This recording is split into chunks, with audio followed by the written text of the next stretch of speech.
Murat o biraz biraz daha geri çek. Geriye çek, geriye götürmeler. For us, I would like to say we don't accept like European attacks against Muslim, against Christians, against Jewish people. There is zero tolerance, and I will say you, there is no clue.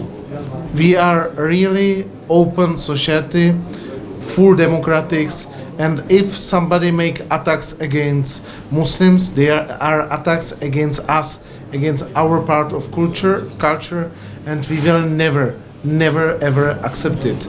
And this is why we took a lot of security around the mosque, around the synagogue, around the churches, and every times when we have it briefing with intelligences and with our security guys, we are trying our best that Muslims, Christians, and Jewish peoples and other religions feel secure and safe in the Europe. Also, there is zero tolerance for nobody.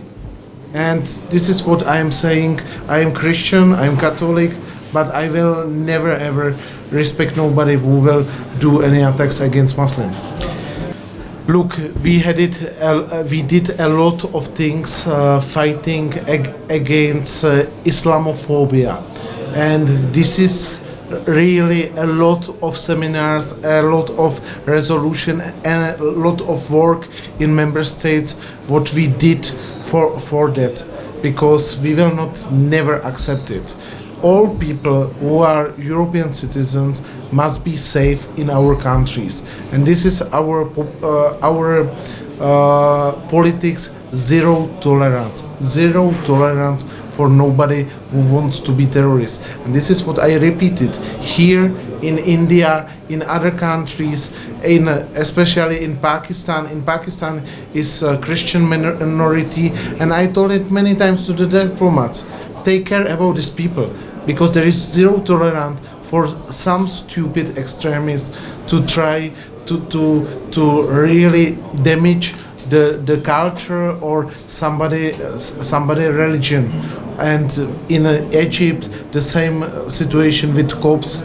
Also, we will never accept nobody who will fighting the religion people. I think it was very emotional for me, because I have it in same age. My oldest son, he is now 15, and for me it was something much more symbolic to meet these people and to give these people hope. There was not only women, but they were some men, and I think, like parents, I feel very frustrated from the moment that somebody is stealing children and it's kidnapping the children. It's they don't have any information about him. I would like strongly say that Europe will never ever support any terrorist. And I'm saying to everybody, if you want to speak with us, it's only one way: without weapon and with a peaceful process. And this is why I am here, and I want to declare the support of these mothers and fathers and the families, because Europe will never accept it PKK if they will use some bombs or terrorist attacks. And PKK is still on the blacklist of the European Union, and we will not change it. There is no way. I think that Turkey general is our partner in the NATO, and we accept the sovereignty of Turkey, and we will never accept somebody who is using weapon against his neighbors and against the people of our partner. I will only say we didn't accept never some terrorists from the North Island. We didn't accept some terrorists from ETA in Spain. Also, we will never accept somebody who will really kill people and who want to come and who will say we want any dialogue. It's no way. And this is very important to say.